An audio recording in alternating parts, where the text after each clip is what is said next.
What's up, you guys? Stoops back again with another Lineage 2 Revolution sponsored video, and today's video might be one of the more exciting videos that you will find in this tutorial series as we are discussing the feature known as Open Siege Battle. So the goal of today's video is to kind of educate you guys on some of the features that you'll find in this Open Siege mode. I'll go over the timings and when you can participate in Open Siege. We'll go over the gameplay style, the objectives. So just starting out right away, you guys, I will say personally for me, Open Siege is one of the more exciting features that I found in Lineage 2 Revolution. It's extremely rewarding, very fun, and it's a great way to meet other players, come together, and accomplish the same goal. Now, just going over some of the basics of the Open Siege mode, you are eligible to participate at level 11. Once you hit level 11 and you've unlocked the Battlefields tab, where you'll find the Arena mode, you will also see a mode called Open Siege. Now, when queuing for a match, you are asked to select a class prior. You can do this up to 30 minutes before. You can set up a party with your friends. However, if you queue too late into the queue process, you may miss a match if it fills up too quickly, so it's best to try and get there as early as possible so you don't miss your spot. Now, separate from arenas,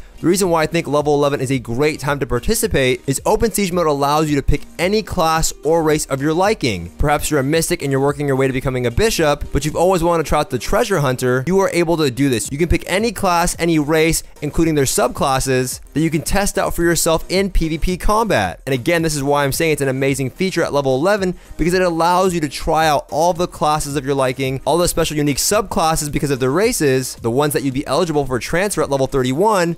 You can test out all of those. So if you feel like you've been missing out, if you're wondering if you chose the right class, if there's another class that you're interested in, you can test out all of those in the Open Siege mode. And you're also equipped with all the spells and abilities, so it's almost like a little bit of a cheat code in a sense. So in selecting your character, you're actually able to customize all of your skills to your liking, pick the ones that will best suit the situation, and then throughout the match, every 5 minutes or so, you're able to change your class based on the enemy comp. And in fact, I did this several times when testing it out to pick classes that were countering the enemy team, as I found certain classes were better suited for certain situations. Now, these battles can include up to 30 versus 30 or a minimum of 10v10. And once you're selected to enter the Open Siege battle, the goal of the objective is to imprint the enemy holy artifact. But in order to do so, there are some things that you'll have to do along the way, some objectives that you will have to complete to successfully actually imprint the enemy artifact and win the match for your team. So when entering the battle, you'll notice that there's going to be 2 gates on each side, one for each team. And behind those gates are the enemy artifacts. Now, protecting those 2 gates are 2 towers on each side with a total of 4 towers. These towers are extremely strong. So in order to take down these towers, you need to make sure that you're being grouped up. When I went in there, I tried going off by myself and I noticed really quickly that it wasn't going to happen. So to help you take down these towers, there are 2 altars on each side, one by the enemy base and one by your base. Now, these 2 altars in front of the bases are titled the Altar of Wind and the Altar of Earth. But more importantly, you need to know that these altars grant the entire team a buff to their overall damage. Now, if your team controls one altar, your whole team receives a 10% attack damage buff. However, if you control both of these altars, your entire team will receive a 30% damage increase. And if you're in fact the one to imprint the altar, you will receive a glow signifying an additional damage increase. Now, this damage increase is really necessary to take out these towers, as again, they are very strong. They deal a lot of damage, meaning that you need to take them down as fast as possible, because not only are you racing the clock of how much damage it's doing, you also have to make sure that you're not going to get ambushed by the enemy team. So it does involve some strategy. It's a lot of fun. So I do recommend that all of you try to craft and create a diverse composition of players, a wide variety of range classes, some support classes, a few tanks, as it is very, very important to fight as a team. Bishops, I found, were extremely powerful due to their divine punishment. That ability was very powerful and also very disruptive, as it prevented you from capturing these towers,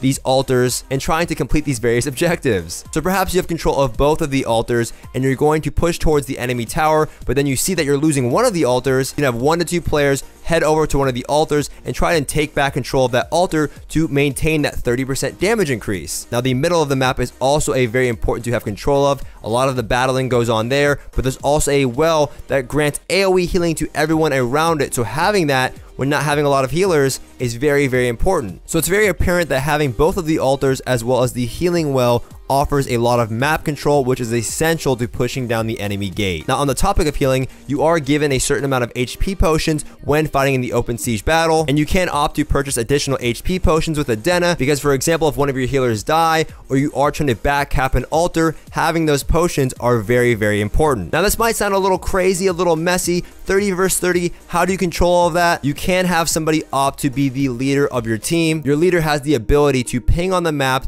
to let other players know where they should be, where they need help, what they're losing. So this is an important role inside the open siege mode. Make sure if you sign up for it, you kind of know the objective of the game. You're paying attention to the overall map and its control. So the first match that we participated in, it was very messy. We were all over the place, but in the second game, we were a lot more controlled. There was a lot more communication going on. We decided to swap in and out of various classes that would counter the enemy team, and we were able to take down several towers and push towards the enemy holy artifact. Now the time span of these matches are about 30 minutes, and if you opt to leave early, you will not receive any rewards, so be sure to stay for the entirety of the match. However, if you are late to the open siege battle, you can still jump in at any time to try and fill up the team, and you will still receive your rewards. Now when the timer has come to an end and both teams have failed to imprint the enemy artifact, the team that's taking down the most towers will be designated as the winner. Now I will list some of the rewards here on the screen, but if your team does win, you will receive 2 crates with 50,000 Dena each. You will also then receive 4 loot boxes. Now these loot boxes will contain a random assortment of items. Boxes can contain enhancement scrolls, bless scrolls, upgrade stones, pet summoning stones, as well as pet advancement stones. So some of the things that you're looking for when you're leveling up your character, items to progress your character, this is a great way to get all those scrolls and stones that you're looking for while on your way to max level. Additionally, the developers added a new reward, which gives players the opportunity to earn the Steam Beetle mount. Now, if you win an open siege battle, you will earn a Steam Beetle horn flute, and for every other time that you participate, you will also earn 50 summoning stone fragments for the Steam Beetle. Once you collect the horn flute and 100 fragments, you can then summon the new Steam Beetle mount. So it really is always worth your time investment, and again, it's a great way to explore new classes and have a lot of fun with your friends and other players. And it's also a great way to test out your skills in PvP, and it's really what Lineage 2 Revolution is all about, and you can do it from a low level of level 11. So after talking about all this, you're probably wondering, well, when can I participate? When can I sign up? Following this video, you will be able to participate every Tuesday, Thursday, and Saturday. However, these times may vary depending on your region and your time zone, so I will list the times here on the screen somewhere. So look at these times and try and determine when you'll have to be on to sign up and enter the battle. And finally, to end this video, I cannot stress enough